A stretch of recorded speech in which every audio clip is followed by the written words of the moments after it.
Irmãos, quantos estiveram jejuando e orando conosco durante esse período de jejum? Levante a sua mão.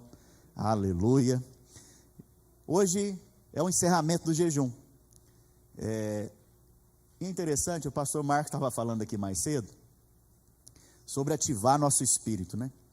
Você sabia que as coisas mais resistidas na vida espiritual são as mais simples? Orar. Precisa de alguém te dizer que você tem que orar? Você sabe que você tem que orar? A própria palavra diz, orai sem, mas é a coisa que você mais é resistido. Levanta aí para você orar, para você ver durante a semana, faz um propósito com Deus, vamos orar. Você vai ver que vai aparecer um monte de coisa para você fazer, um monte de coisa, né? E jejuar então? Começa a falar, eu vou jejuar essa semana para ter uma intensidade maior com Deus, eu vou me dedicar mais ao Senhor, vou separar um tempo maior. Faça isso para você ver, aparece um monte de comida diferente. Até piqui do Goiás aparece para quem come piqui. Pé de moleque. O pastor Alex apareceu com um tal de pé de moleque aí. Não sei se vocês conhecem isso. Pede para ele, viu? Ele está escondendo lá na casa dele quando acabar o jejum que é hoje, para ele poder comer. Mas aproveita. Irmãos, leia a Bíblia. Faz um compromisso, eu vou ler a Bíblia essa semana. E determina o horário. Você começa a pegar o livro para ler a Bíblia. Ou, você é mais moderno um pouquinho, você pega o celular. E aí de repente começa a aparecer um monte de mensagem no celular diferente assim. Tem que falar com você agora. É agora, é caso de vida ou morte. Você percebe que as coisas mais simples da sua caminhada cristã são as mais resistidas? Culto. Preciso te dizer que você precisa ir no culto? Não, mas levanta para vir no culto domingo. Como é que é? Para muitos. Chuvinha. Eu sei. Eu também sou igual a você, filho. Hoje tem essa opção online. A gente vê online em casa.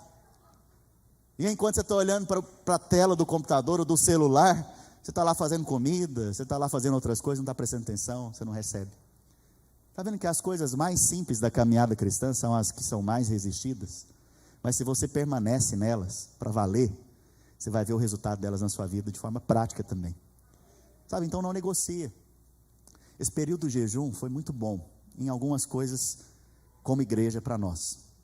Dentre elas, nós tivemos o hábito durante o jejum de orar às 6 da manhã aqui. Quantos vieram orar conosco às 6 da manhã? Foi bênção para quem veio? Foi muito poderoso. Pastor, mas por que esse horário? Esse horário é um horário que normalmente é os homens que têm liberdade de vir. Porque se você tem filho pequeno, não dá para você vir aqui mesmo, né? Porque ele vai para a escola, como é que você vai fazer para organizar e para cuidar dele? Mas normalmente os homens e aquelas mulheres que já não têm filhos pequenos, elas podem vir nesse horário. É o horário que a gente encontrou que daria para manter uma disciplina, uma constância. Então nós começamos a orar aqui às 6 da manhã. Irmãos, foi tremendo, foi uma bênção. Deus começou a mover nosso coração, nós intercedemos uns pelos outros aqui, né? Tinha dia que um chorava e todo mundo chorava, tinha um dia que um se alegrava e todo mundo se alegrava, e foi um mover, das 6 às 7, isso foi tão bom, que eu decidi, nós vamos orar aqui de terça a sexta, todos os dias agora, isso vai ser uma prática da vida da igreja. Então eu quero te fazer um convite, você que sai para trabalhar aí, né? Normalmente você tem que estar 8 horas no seu trabalho, 7h30, né? Eu não sei o horário normalmente que você tem que estar, mas passa aqui antes, acorda mais cedo, vem orar, vem começar seu dia orando conosco, né? Vem se apropriar das promessas de Deus aqui das 6 às 7, e depois você sai abençoado para ir trabalhar, para ir fazer suas atividades, e vamos estar juntos, amém? Quantos vão estar junto com a gente? Terça a sexta, de terça a sexta, das 6 às 7 da manhã. E outra coisa também que nesse jejum Deus falou muito comigo, Ele me fez uma pergunta. Eu não sei o que aconteceu, acho que os irmãos estão meio acanhados de fazer pergunta para o pastor, responder aqui na frente. Aí essa semana ninguém me fez pergunta e Deus me fez uma pergunta. Aí eu falei, aleluia, Senhor. Eu respondi o Senhor na hora, né? Ele falou, não, é para você perguntar lá, é para você falar lá no culto. É a pergunta do pergunte ao pastor. Eu falei, aleluia, Deus está fazendo uma pergunta para responder aqui. Deus perguntou para mim, irmãos, você quer edificar uma igreja moderna ou uma igreja eterna? Irmãos, aquilo ali liberou tantas coisas no meu coração, porque a palavra de Deus diz: cada um veja como edifica. Cada um veja como edifica. Se Deus me colocou nessa posição hoje, como pastor dessa igreja, eu tenho que ver como que eu edifico. E a pergunta que Ele me fez tem a ver conosco, com a forma que nós vamos ser igreja, com o modelo que nós vamos ser igreja. E o modelo que nós vamos ser igreja é o modelo de Atos. Se você for ver lá em Atos, eles se reuniam nas casas e no templo. Nas casas e no templo. Nas casas e no templo. Então essa é a ênfase da igreja que eu quero edificar nesses dias. Não é uma igreja moderna. Não estou dizendo que não vai ter transmissão online, fique em paz. Quem precisar ver, pode ver que vai estar lá gravado. Mas eu quero viver a vida da igreja de forma eterna. De forma eterna, fala de relacionamentos. Não dá para você viver sozinho. De forma eterna, fala de nós nos reunimos aos domingos. De nós nos reunimos nas casas. Sabe o que eles faziam? Toda vez que eles reuniam, partiam o pão e tomavam a ceia. Talvez você está aqui participando da igreja, chegou agora, você fala: mas todo culto tem ceia nessa igreja? Sim, porque é uma igreja eterna, não é uma igreja moderna. Então toda vez que nós nos reunimos, nós queremos celebrar a ceia. Toda oração de manhã que nós fizemos aqui, nós celebramos a ceia. Sabe, eu quero viver uma igreja eterna, irmãos. Eterna. E eu creio que é tempo de nós edificarmos a igreja conforme a visão que Cristo tem nos dado. Amém? Aleluia. Então, eu queria, antes de começar a ministrar, nós orássemos agora, entregando nosso jejum diante do Senhor. Você pode ficar sentado do jeito que você está, mas você que jejuou conosco, você que orou nesses dias, eu quero que você feche seus olhos agora.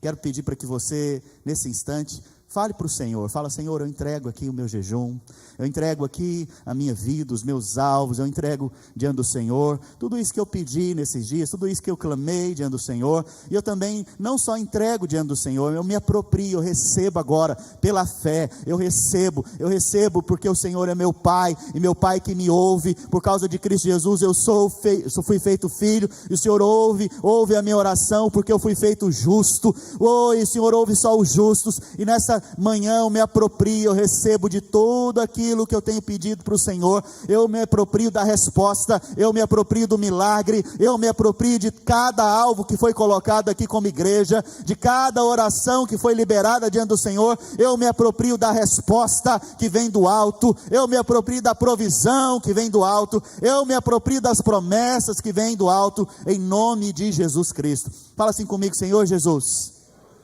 eu creio que o Senhor me ouviu, e o Senhor sempre nos ouve. Eu creio que o Senhor já liberou sobre nós cada uma das tuas promessas. Eu recebo nessa tarde, eu recebo nesse dia, cada uma dessas promessas, em nome de Jesus Cristo. Sabe, o alvo do nosso jejum nesses dias foi uma vida abundante e uma casa de paz. Uma vida abundante e uma casa de paz. E muitas vezes nós não percebemos o que é ter uma vida abundante. Jesus disse, e aqui eu já estou pregando, amém? Jesus disse: eu vim para que vocês tenham vida, e vida em abundância. Abundância. Não é qualquer tipo de vida, filho. Não é uma vida mais ou menos. É uma vida abundante. Mas talvez na cabeça de muitos também, ter vida abundante é ter uma vida financeiramente bem, uma casa grande. Isso pode ajudar você a ter uma vida abundante, mas a maior base de uma vida abundante é quem você tem na sua vida. Porque o apóstolo Paulo, na cadeia, cantando cânticos ao Senhor, tinha uma vida abundante. Então a questão não é aonde você está, é quem você tem, é quem que mora dentro de você. E a Bíblia diz que o Senhor, no dia que Ele te encontrou e você nasceu de novo, Ele veio habitar dentro de você. Você já tem a vida abundante. Então não são as circunstâncias que definem a sua vida abundante, não são as coisas que você tem, não é nem aquilo que também que você não tenha. A vida abundante já está dentro de você hoje. É o próprio Cristo. Mas Ele mesmo também disse que Ele gostaria que a nossa alegria fosse completa. E para que a alegria nossa fosse completa, que a gente pedisse a Ele. Porque quem pede, recebe. Quem busca, encontra. Então, quando você pede, você tem alvos, você fala: Senhor, eu gostaria de ter uma casa. Quantos aqui gostariam de ter uma casa? Sabe, você acha que seu pai Não quer te abençoar? Romanos diz: aquele que não poupou o seu próprio filho, não nos dará graciosamente, graça, todas as outras coisas? Percebe? O nosso Pai, o coração do nosso Pai é um coração generoso, é um coração de abençoar, é um coração de nos dar as coisas. Então não tenha medo de pedir coisas para Deus, coisas mesmo. Pastor, mas essa pregação é a pregação da prosperidade. Não, a prosperidade é Cristo. É quando você recebe Cristo, vem tudo junto com Ele, é o pacote fechado. Sabe, você tem que aprender então a viver a plenitude de Deus na sua casa, no seu casamento, sabe, com seus filhos, lá na célula que você participa. Tem que aprender lá no seu trabalho a viver a plenitude de Deus. E a plenitude de Deus então, ela passa por 3 coisas: justiça, paz e alegria. Sabe, se você não crê que você foi feito justiça de Deus, você não tem fé para crer nas outras coisas. A Bíblia fala que lá na cruz, o Senhor Jesus tomou o meu lugar e tomou o seu lugar, para que nele, agora, nós fôssemos feitos justiça de Deus. Ele que é santo, sem pecado, morreu por nós, pecadores, para que agora nós fôssemos feitos a justiça de Deus. Você já foi feito justiça de Deus. Deus olha para você, Ele não te trata segundo os seus pecados, mas segundo a obediência de Cristo, o que Jesus fez naquela cruz. Isso tem que gerar fé no seu coração, porque Deus, a Bíblia diz que Ele não está imputando o pecado aos homens, ou seja, Ele não está vendo os seus pecados. Você peca, com certeza você peca, com certeza alguém te fechou no trânsito esses dias aí, você ficou muito chateadinho, com certeza sua esposa falou de forma indevida com você e você pisou na bola, devolvendo a resposta. Com certeza em algum momento você pecou essa semana, menos o Carlinhos. Cadê o Carlinhos? Eu não estou vendo ele hoje. Está online. Meu Deus do céu, não acredito que o anjo da igreja está online. Irmãos, com certeza você pecou. Eu estou falando do Carlinhos. Quem não conhece o Carlinhos, irmãos, eu vou explicar para você, né? Porque ele nunca pecou, segundo ele. É só uma brincadeira que a gente faz aqui com ele. Mas olha só, com certeza você falhou, mas no momento que você falhou, Deus continua tratando conforme a justiça de Cristo. Isso tem que gerar fé no seu coração e te fazer voltar ainda mais para o Senhor, voltar o seu coração mais ainda para o Senhor. A segunda coisa que eu disse para vocês é a paz. Olha, não adianta você ter dinheiro para comprar o melhor colchão do mundo. Aqui na igreja tem 3 ou 4 irmãos que vendem colchão. Nipoflex, vou fazer propaganda gratuita para vocês. O negócio custa $15 mil. Eu acho que é $15 mil. Você deve dormir naquele negócio ali, e eu até brinco, né? Deve te levar para a lua à noite. Você vai arrebatado para a lua. Porque $15 mil é muito dinheiro, né? Mas o que adianta você ter dinheiro para comprar o melhor colchão do mundo, mas não ter o sono para dormir? Porque você não tem paz. Então, você percebe que a vida com Cristo, inclusive, é uma qualidade de vida. Quando você nasce de novo, a paz que excede todo entendimento, você não entende, as coisas estão difíceis, estão caindo, então, o mundo está caindo ao seu redor e você está em paz. Por quê? Porque excede o entendimento. Eu não tenho dinheiro para pagar o aluguel no final do mês, mas eu creio que Deus vai prover na minha vida. Eu creio que eu vou lá, eu vou ali trabalhar e Deus vai abrir a porta, alguma coisa vai acontecer. Eu não sei de onde vai vir, mas eu sei que a resposta vem dele. Eu estou em paz. Isso não vai me tirar a minha paz. Eu vou dormir, eu vou deitar então e logo pego no sono, como diz a palavra de Deus. E aí não importa o colchão, se é esse de 15 mil ou o que eu tenho que está me dando dor nas costas. Vou trocar esse colchão, em nome de Jesus.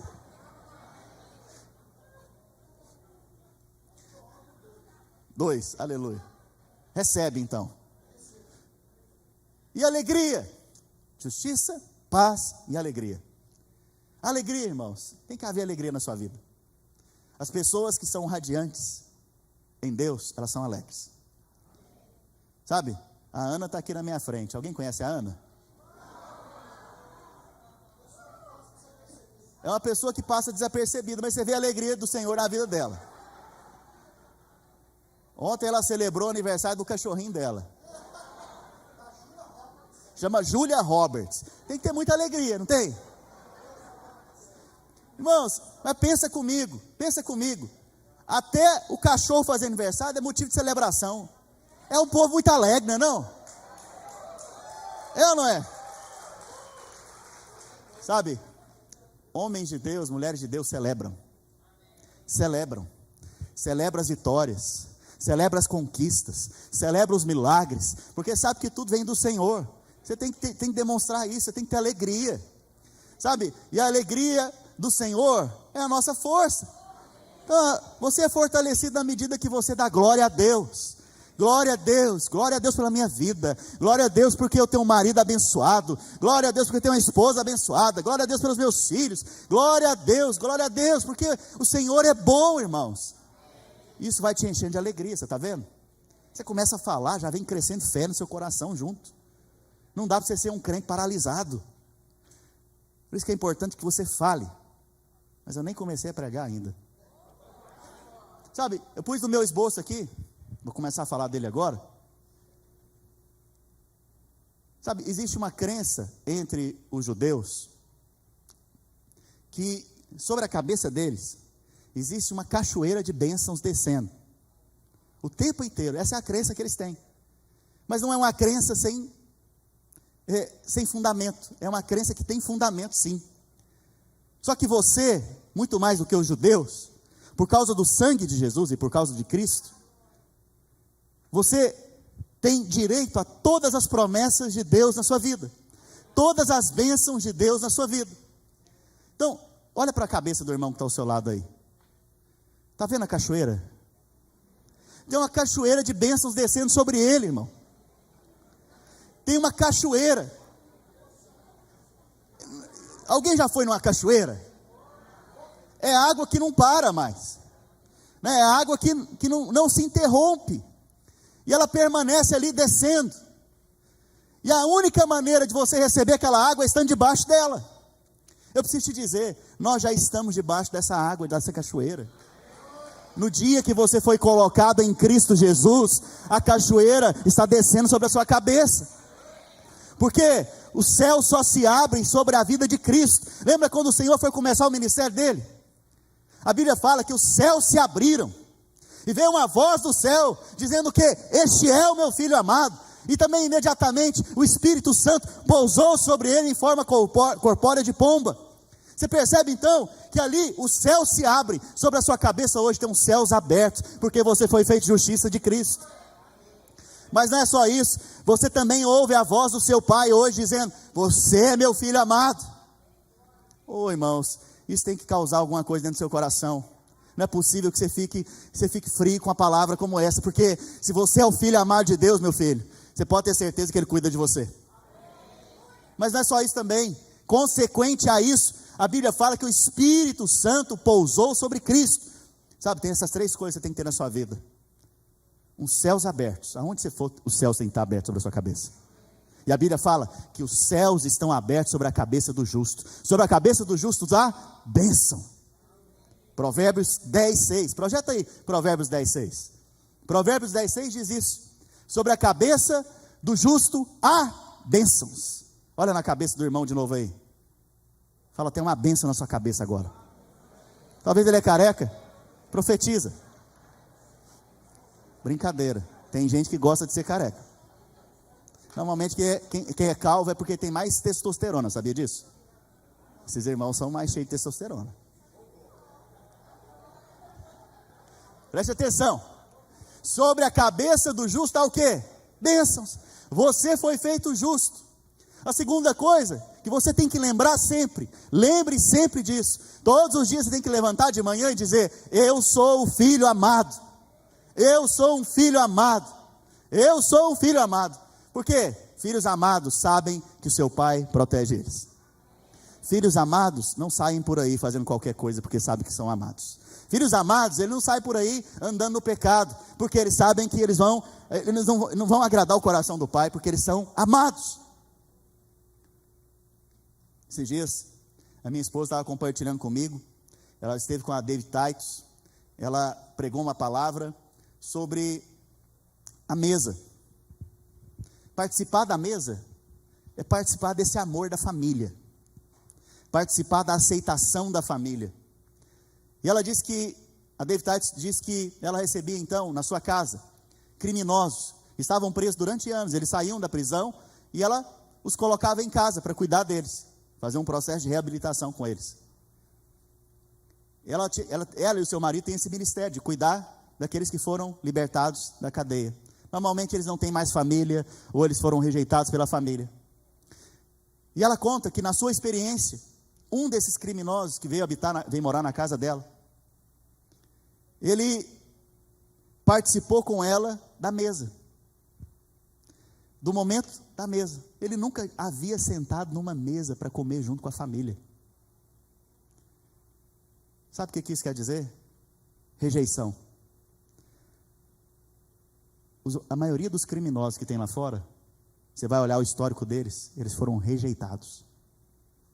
A maioria das pessoas que ainda caem, tropeçam e vivem no pecado, você vai olhar no histórico deles, é um espírito de rejeição. Mas quando você entende que você foi aceito em Cristo Jesus, e foi feito filho, e não qualquer filho, filho amado, não tem por que você permanecer numa vida fora do padrão de Deus.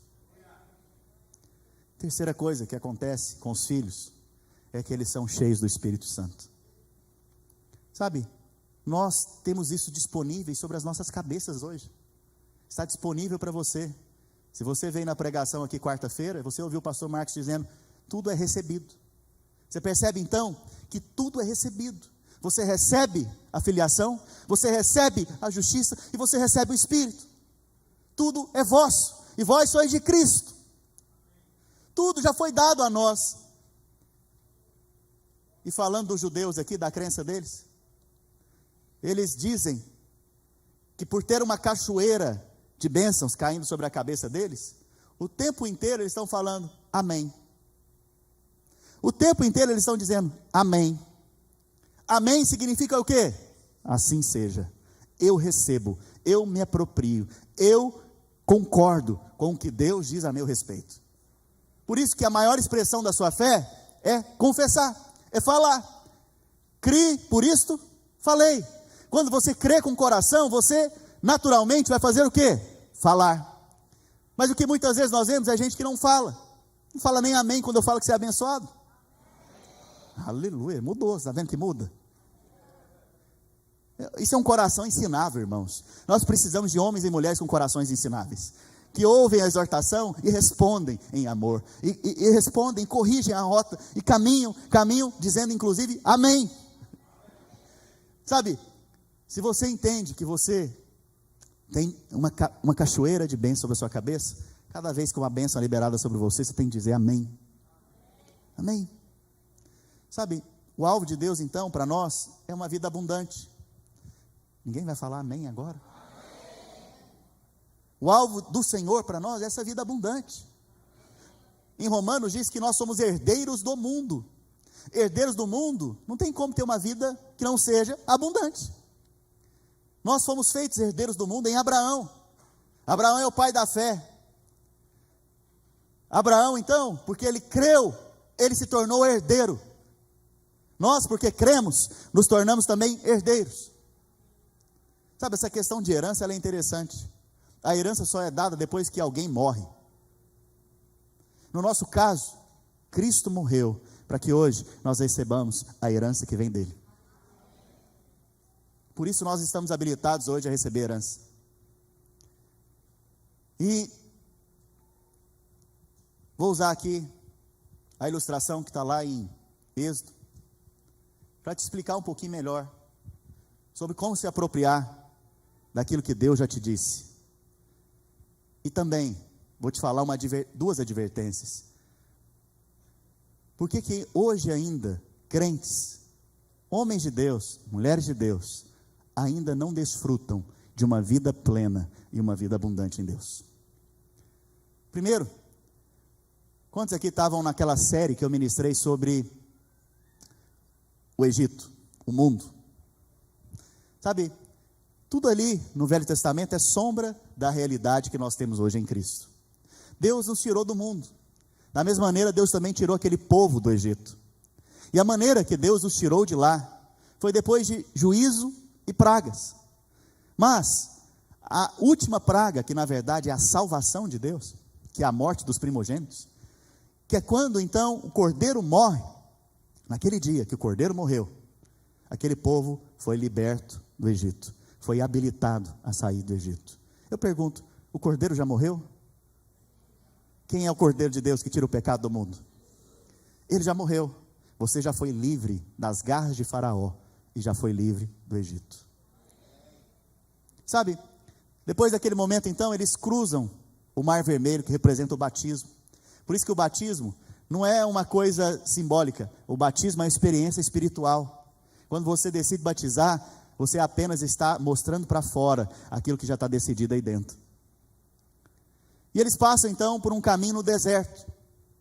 Mas vocês lembram que no deserto, eles eram abençoados, Deus enviava provisão para eles, mas qual que era a resposta que eles davam para Deus?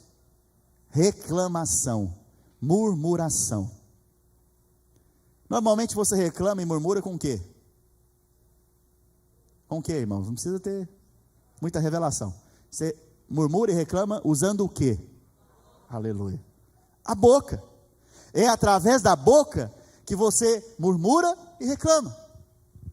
Interessante que a Bíblia fala lá em Provérbios, no capítulo 10, verso 11,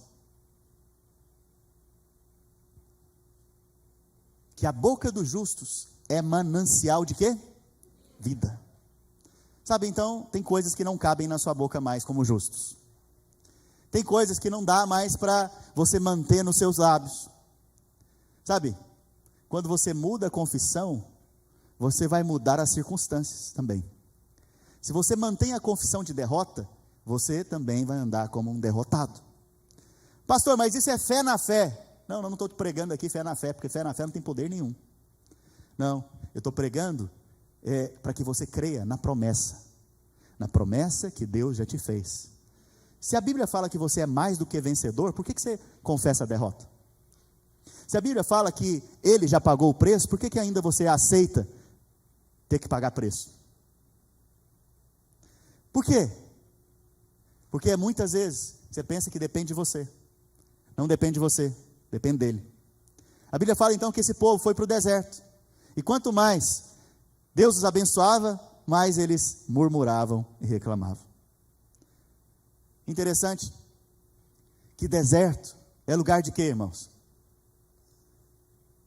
Tem muita comida no deserto, não é verdade? Não, sequidão. O deserto ele é climatizado, não é? Não, é muito quente durante o dia e à noite ele é frio. É os piores extremos. No deserto não tem provisão, no deserto não tem comodidade. Deserto é um lugar terrível. Mas a questão é que quem está com você no deserto. No caso deles, mesmo no deserto, o Senhor era com eles. E eles poderiam então experimentar um pouco da vida abundante, até mesmo no deserto. Mas a questão é que no deserto, Deus enviava uma nuvem para cobri-los do calor. À noite havia uma tocha de fogo. Extraordinário, não é? Olha, o primeiro ar-condicionado e o primeiro aquecedor foi inventado pelo Senhor. No deserto. A Bíblia fala que quando eles estavam com fome, Deus enviava para eles o quê? Pão do céu. Aí eles reclamavam porque eles queriam comer carne. Deus enviou então comida, as andorinhas, os passarinhos para eles comerem. Cordonize, desculpa. Percebe que o Senhor ia provendo para eles na medida que eles iam andando. E aqui que eu quero chamar a sua atenção. Quantos crentes hoje estão no deserto? Quantos crentes hoje estão esquecendo que existe uma promessa que se chama Canaã? Quantos crentes hoje não vivem a vida plena e a vida abundante porque estão apenas no deserto? Sabe, Deus é muito bom e gracioso. Se você ainda não vê a promessa e nem crê nessa promessa, você permanece no deserto. Mas mesmo no deserto, o Senhor vai cuidar de você. Então, você precisa de provisão, vai cair pão do céu para você todos os dias. Mas o objetivo do Senhor não é te deixar no deserto, filho. Deserto é caminho. Caminho, você passa por ele. Caminho não é lugar de morada, não é lugar de você ter casa. Caminho é uma passagem. Deserto, então, na vida de cada um de nós é uma passagem. A questão é que para você sair dessa passagem, desse caminho, você tem que aprender, então, a responder a Deus, crendo e confessando com os seus lábios aquilo que Ele te prometeu. Sabe, lá no deserto, aconteceram dois eventos que foram, para alguns, uma bênção, para outros foi terrível. O primeiro evento é o evento que está lá em Números. Deixa eu achar aqui. Capítulo 14, verso 6. Números 14, 6. A Bíblia fala que nesse momento, aquele povo que foi tirado do Egito estava no deserto. E alguém teve uma ideia maravilhosa de enviar 12 espias para espiar a terra. A Bíblia fala que esses espias foram espiar a terra. Espiar o que, na verdade? Espiar a promessa que Deus já havia dado a eles. Sabe, você não precisa de espias para espiar a promessa de Deus, porque a promessa de Deus é real. Você só precisa lembrar que Deus, Ele é fiel nas suas palavras. A Bíblia diz então, que eles foram e viram que a terra manava leite e mel. Era uma terra que tinha abundância. Era uma terra que de fato era como Deus havia falado. E eles voltaram então com essas informações. Só que a Bíblia diz que dos 12, 10 difamaram, falaram mal, falaram que a terra não era para eles. Primeiro eles disseram a parte boa.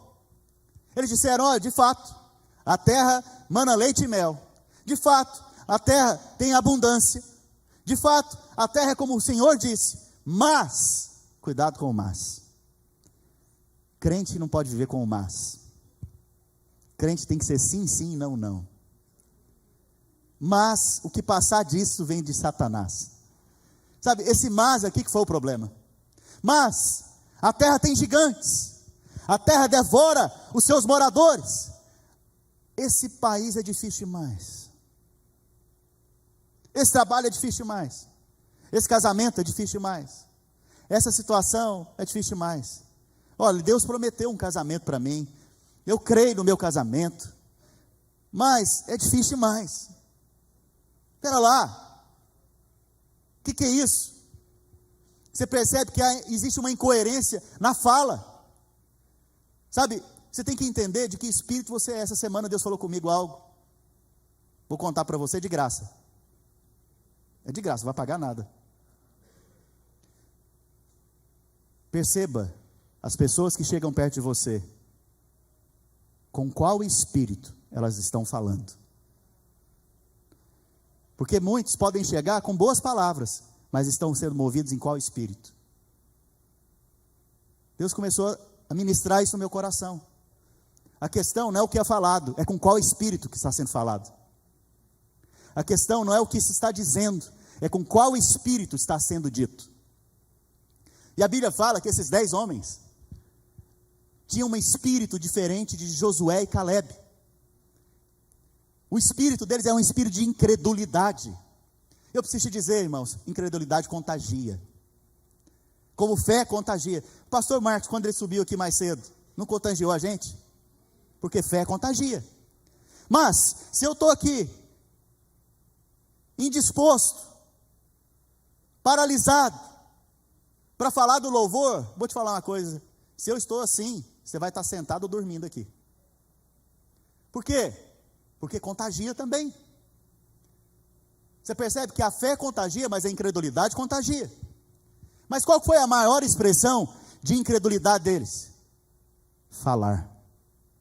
Hoje, na sua boca e na minha boca, é o que diz o texto, Provérbios 18, 20. Provérbios 18, 20 tem uma chave espiritual para nós. Provérbios 18, 20 diz: do fruto Da boca o coração se farta, do que produzem os lábios se satisfaz. A morte e a vida estão no poder da língua. Os que bem utilizam, comem o seu fruto. Sabe, Deus te deu uma chave. Ele te deu algo muito poderoso. A sua confissão.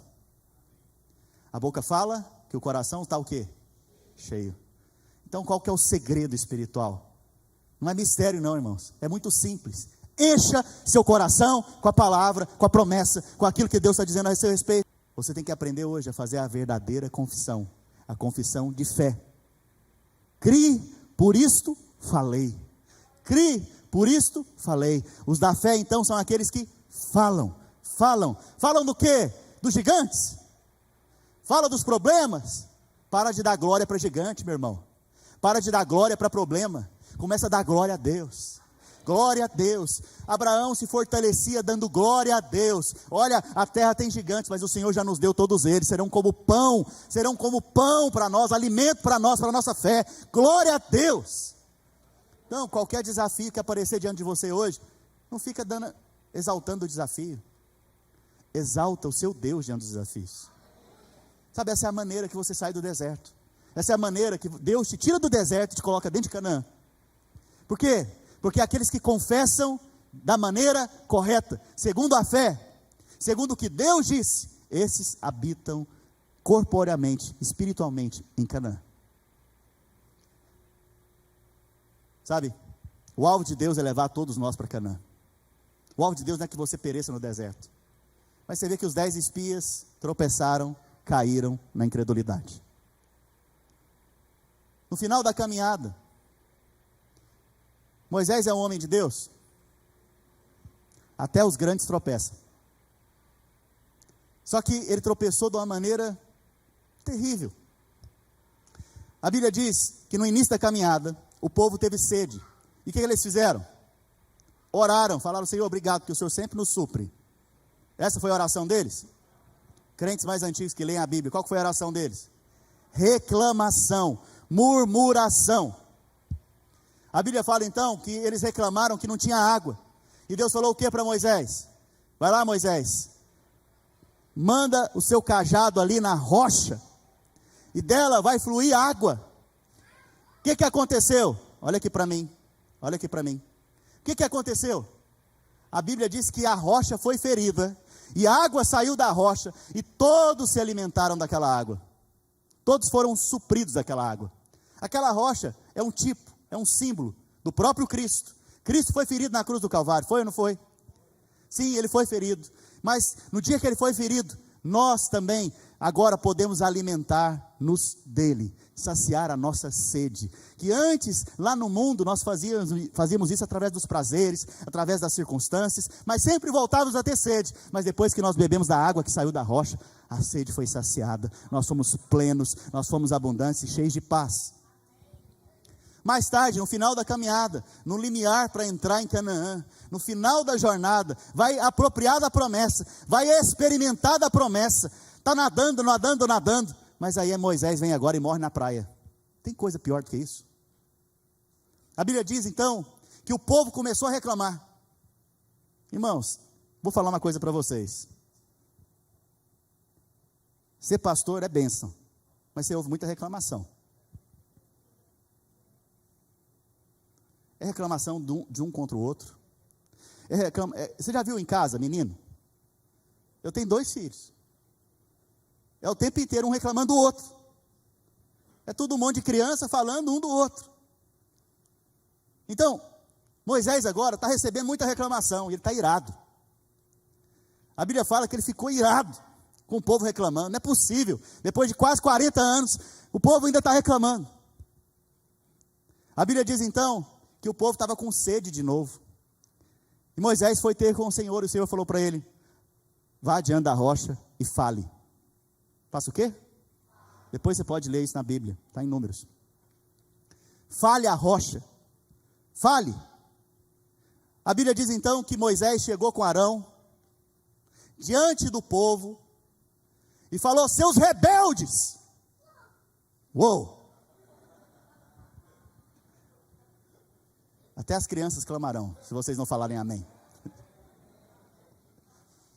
Moisés falou, seus rebeldes. O que Moisés está fazendo com o povo, irmãos? Batendo, acusando, batendo no povo. Por isso que eu tenho um pé atrás com aqueles pastores que batem nas ovelhas. E bater aqui é bater com palavras, ok? Por quê? Porque você está vendo que ele está irado. Parece que ele é zeloso de Deus. Parece que ele está zelando pelo Senhor. Mas na verdade ele está batendo no povo de Deus. E olha, se eu chego aqui domingo e começo a bater em você, você sai daqui com o olho roxo, de tanto apanhar. Ainda você chega em casa e fala, glória a Deus, Deus falou tanto comigo. Na verdade, o que eu estou fazendo é bater no corpo de Cristo. E ai de mim, bater no corpo de Cristo. Eu tenho que estar aqui para falar da promessa. Não para ficar te acusando, porque já tem um funcionário muito bom que faz isso, se chama Satanás. Ele é o acusador dos nossos irmãos. Eu não preciso tomar o cargo dele. E ele não tem parte em mim. E o espírito que eu falo não é o espírito dele, é o espírito de Cristo. Porque a Bíblia diz que o espírito do Senhor, ele não vem para trazer juízo sobre os homens, não. Ele vem para salvar o homem. Então a palavra de Cristo é a palavra de salvação. Sempre, sempre, lembre disso. A Bíblia fala então que Moisés foi lá, diante do povo, acusou o povo, veio diante da rocha agora, pegou o seu bordão, o bordão dele mesmo, e feriu a rocha, 2 vezes. O que Deus havia dito para ele fazer? O que ele fez? Ele pôs a mão na massa, ele agiu do seu jeito, de acordo com a sua vontade. Você já viu aquela história? Mas eu estava irritado, pastor. Eu estava chateado com os meus irmãos, por isso que eu fiz isso. É mais ou menos a mesma história. Só que ao invés dele obedecer à direção de Deus, o que ele fez? Ele agiu. Ele feriu mais uma vez a rocha. A rocha deu água? Deu água. O povo tomou? Sim, os animais, o povo, todos beberam. Essa é a graça de Deus para com vocês. Mesmo que o pastor venha aqui bater em vocês, Deus vai liberar água sobre vocês, vocês vão ser saciados, vão ser refrigerados, e Deus vai guardar a vida de vocês, mas Deus vai tratar com o pastor de vocês. Deus tratou com Moisés. Moisés foi impedido a partir desse dia a entrar em Canaã. Ele não podia mais entrar em Canaã. Ele não poderia então experimentar da vida plena e da vida abundante. Eu não estou falando aqui de um irmãozinho, eu estou falando do próprio Moisés, que viu a glória de Deus, que falou com Deus face a face. Ele não entrou, Deus não negociou com ele esse princípio. Se esse princípio foi importante para que ele ficasse lá e não entrasse em Canaã, então esse princípio é muito importante para nós hoje. Qual que é o princípio? Fale a rocha, não bata na rocha. Crie, por isto, quem é a rocha?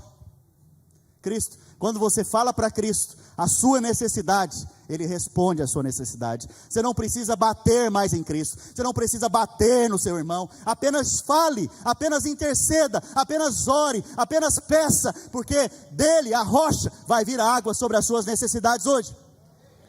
Esta é a maneira de você entrar em Canaã, filho. Não tem outra maneira. Para encerrar, aleluia, pelo menos um, aleluia. Sabe, a Bíblia fala a respeito de Maria. Maria é uma mulher de Deus extraordinária, irmãos.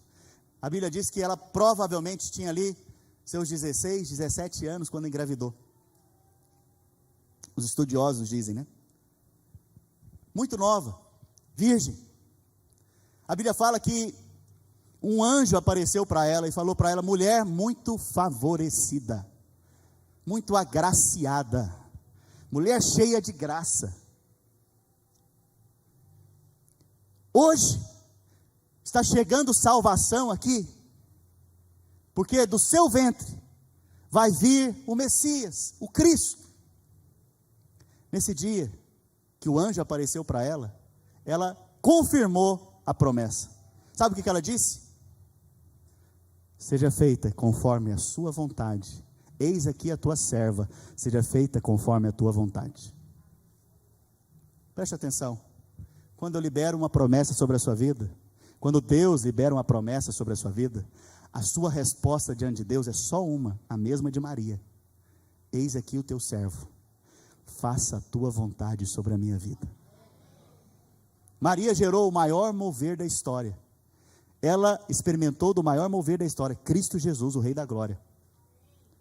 Porque ela se dispôs a crer nas palavras que Deus havia enviado a ela. Ela não duvidou. A Bíblia fala que o anjo que fez isso foi o anjo Gabriel. Só que antes disso, Gabriel apareceu para um homem chamado Zacarias. Zacarias era um sacerdote, ele estava no templo, cumprindo o seu ofício, orava.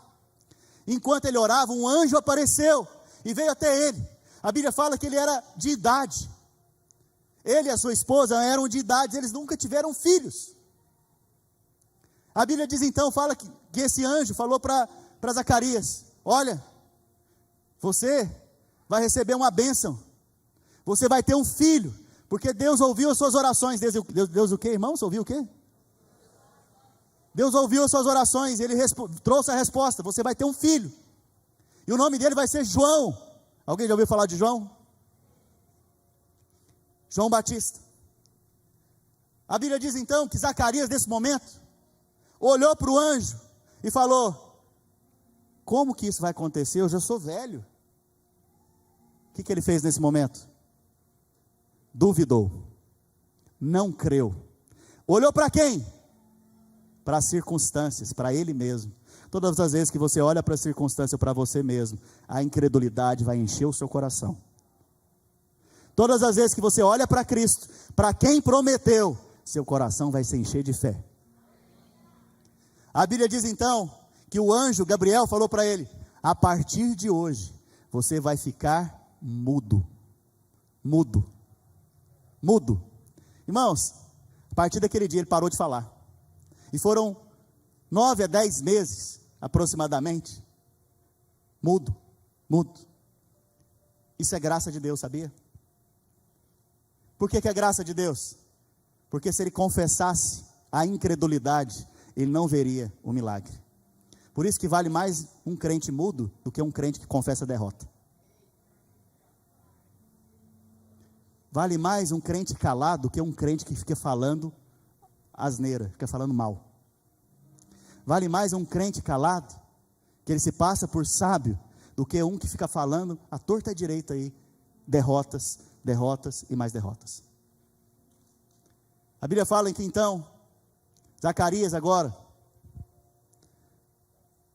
ele está lá na sua casa, a sua esposa acabou de ter João, e os seus amigos que estão lá na casa, se alegrando com ele nesse momento, perguntam: como vai chamar o menino? A esposa diz: João. E eles falam: não, mas não pode ser João, porque ninguém na sua família tem o nome de João, nunca houve na sua linhagem ninguém com esse nome. Vamos perguntar para o pai. Deram algo para o pai escrever, e o pai escreveu Joanã, que é João. Quando ele escreveu João, a sua boca liberou João. Ele voltou a falar, ele voltou a confessar. Sabe o que significa Joanã ou João? Deus é gracioso. Deus é gracioso. Graça. No dia que você confessa, na verdade, no dia que você crê na graça, você confessa o milagre. No dia que você crê na graça, você abre os seus lábios para confessar o milagre. É tempo de você então crer na graça e confessar milagres, maravilhas na sua vida, em nome de Jesus Cristo. Vamos ficar de pé?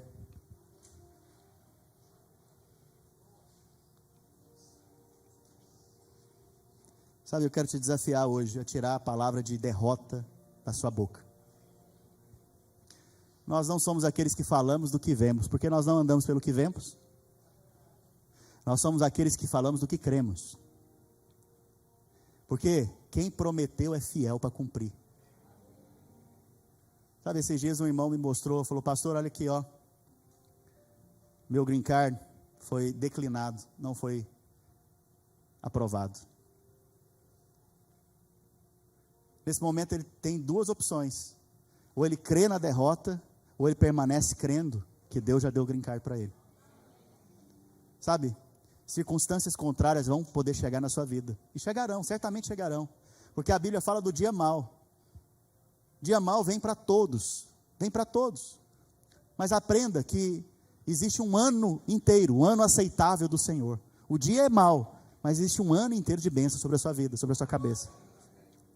Sabe, no dia mau, aprenda a orar o Salmo 91. O Senhor é o meu refúgio, a minha fortaleza. Sabe, Ele é que guarda você. E porque Ele disse, certamente se cumprirá. Sabe, você não precisa mais andar pelas circunstâncias. Você não precisa andar mais por aquilo que você vê. Nós somos dos que creem. Nós não andamos pelo que vemos, mas pelo que cremos. Se Deus disse, assim é. Acabou. Acabou. Então tire hoje da sua boca a palavra de derrota, porque o milagre está na sua boca. O que você confessa vai determinar o que você vai comer. O que você fala vai determinar o que você vai viver. Comece a falar o que Deus fala a seu respeito. Não fale o que as circunstâncias dizem. Não fale o que você acha de você mesmo. Fale o que Deus diz a seu respeito. Porque quando você fala, circunstâncias são mudadas, irmãos. Milagres acontecem. Sabe, o Senhor Jesus, cada vez que ele ia fazer um milagre, ele tinha uma confissão antes no seu lábio. Ele foi ressuscitar Lázaro. Ele falou para a irmã de Lázaro, para as duas irmãs: eu sou a ressurreição e a vida. Ele foi multiplicar pão. Ele falou: eu sou o pão da vida. Porque você tem que entender que não é o que você tem, é o que você é. Quando você confessa o que você é, você experimenta então daquilo que Deus te deu. Então você não está vendo provisão, mas eu sou próspero. Você não está vendo na sua casa a bênção pousando sobre o seu casamento, sobre a sua família, mas eu já sou abençoado em Cristo Jesus. Você não anda mais pelo que você vê, pelas circunstâncias. Você não é movido por circunstâncias, você é movido pelas promessas. Foram assim que os homens de Deus se moveram na história, pelas promessas. Algumas demoraram mais do que outras. Outras foram mais rápidas. Mas todos se moveram pelas promessas, crendo, crendo, crendo. E quem crê, confessa. Abre a sua boca e confessa. Então feche os seus olhos agora. Eu quero te desafiar, nesse instante, a não falar aquilo que você vê, falar aquilo que você crê. Comece a tomar a palavra do Senhor agora. Como, pastor? Veja no seu coração que na sua cabeça há bênçãos, como diz Provérbios, que é uma promessa. Comece a visualizar: aonde eu vou, a bênção do Senhor está me perseguindo. Aonde eu vou, está tendo uma enxurrada de bênçãos sobre mim. Está tendo uma cachoeira de bênçãos sobre mim. Os céus estão abertos sobre a minha cabeça. Os céus estão abertos sobre a minha cabeça. E aonde eu piso, milagres, sinais e prodígios acontecem. Onde eu vou, pessoas são abertas para o Evangelho e começam a entregar as vidas para o Senhor Jesus. Aonde eu toco, prospera, avança. Porque aonde eu chego, a bênção chegou. Porque eu fui feito a bênção de Deus nessa terra. Eu fui feito aquele que é a bênção do Senhor nessa terra. Porque bênção não é o que você recebe, bênção é o que você se torna. Nós nos tornamos a bênção do Senhor. No nosso trabalho nós somos a bênção. Na nossa casa nós somos a bênção. Nós, nesta igreja, nós somos a bênção. Aonde nós formos, nós somos a bênção de Deus chegou. Porque nós somos aqueles que fomos feitos bênção do Senhor. Prosperamos no caminho do Senhor. Nós não somos aqueles que habitamos nós não habitamos no deserto, não, no deserto nós passamos, mas nós habitamos na vida plena e abundante em Cristo Jesus, que é nosso lugar. O Senhor é a minha morada, o Senhor é a minha morada. Em nome de Jesus eu declaro sobre a vida da igreja, sobre a vida dos irmãos, vida plena, vida abundante, uma vida cheia do Espírito, cheia do mover de Deus, da plenitude de Deus, da plenitude da palavra, da plenitude da fé, em nome de Jesus. Nós não andamos pelo que vemos, andamos pelo que cremos, andamos por aquilo que o Pai diz, andamos por aquilo que o Senhor fala. Nós andamos pela fé, nós somos justos pela fé, caminhamos na fé, assim nós somos, em nome de Jesus. Aleluia. Ainda eu quero que você comece a orar agora com o irmão que está ao seu lado. Você vai abençoar ele agora, você vai liberar a bênção sobre a vida dele. Você vai contagiar ele com a fé que Deus está te dando aqui. Você vai contagiar, como Josué e Caleb. Você vai ser o Josué na vida dele. Você vai ser o Caleb na vida dele. Você vai contagiar esse irmão. Você vai liberar uma bênção sobre ele agora do Espírito. Você vai liberar uma bênção da palavra, da promessa de Deus sobre ele agora. Começa a liberar. Usa a sua boca agora. Confessa a bênção sobre ele. Libera a bênção sobre a casa dele, sobre o casamento, sobre os filhos, sobre a próxima geração. Libera a bênção agora. Libera a bênção. Libera a bênção agora sobre o casamento, sobre a família. Libera agora. Libera bênçãos do Senhor. Bênçãos do Senhor. Confirma com seus lábios, dizendo amém. Recebe dizendo amém, dizendo amém. Diga amém para cada palavra de vitória. Diga amém agora. Oh.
Para vocês que Zacarias ficou mudo, ficou calado.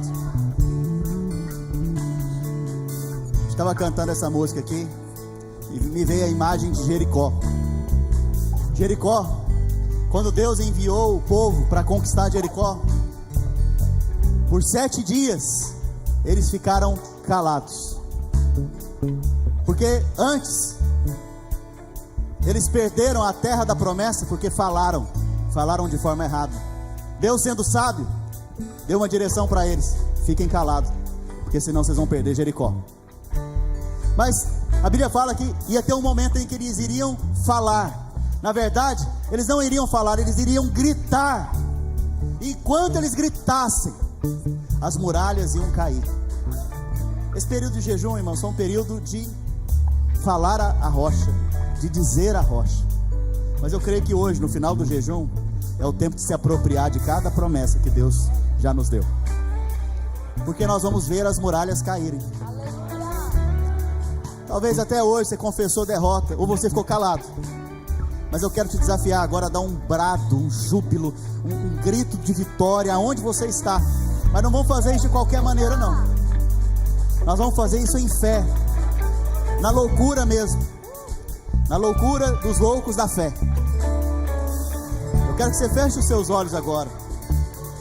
Eu quero que você visualize todas as circunstâncias contrárias que estão aí, talvez te incomodando nesses dias.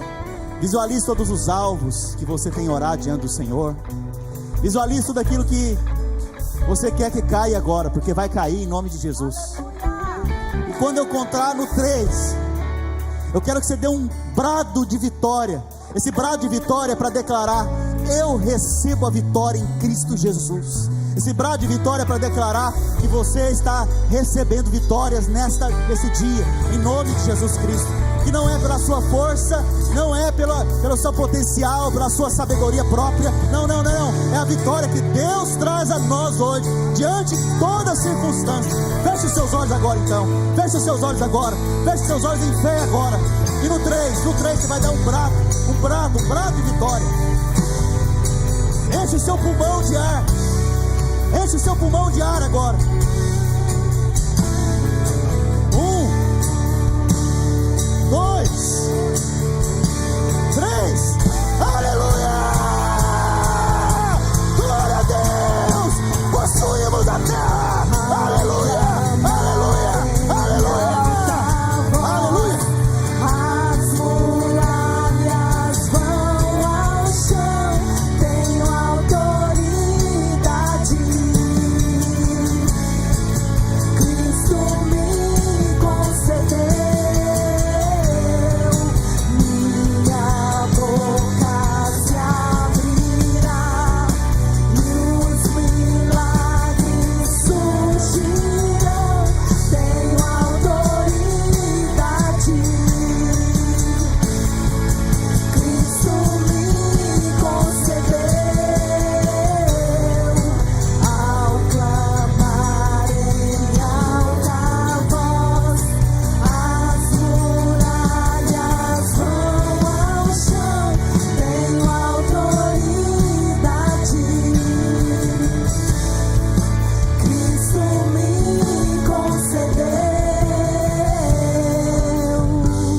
Aleluia. Eu espero que você saia daqui nessa tarde com a cachoeira de bênçãos na sua cabeça. Em nome do Senhor Jesus. Que sua semana seja uma semana de vitórias. Sabe, que você veja os seus inimigos caindo ao chão. Você veja as circunstâncias que vêm te afrontar caindo ao chão. Caindo ao chão, desmaiados, como diz as Escrituras. Sabe, que você possa nessa semana reinar em vida, reinar sobre as circunstâncias, confessando o que Deus fala, confessando o que a palavra diz, lembrando sempre que você está em Cristo Jesus. Em Cristo Jesus, nele nós somos mais do que vencedores. Nele, tão somente nele. Tem uma semana de vitórias, em nome de Jesus.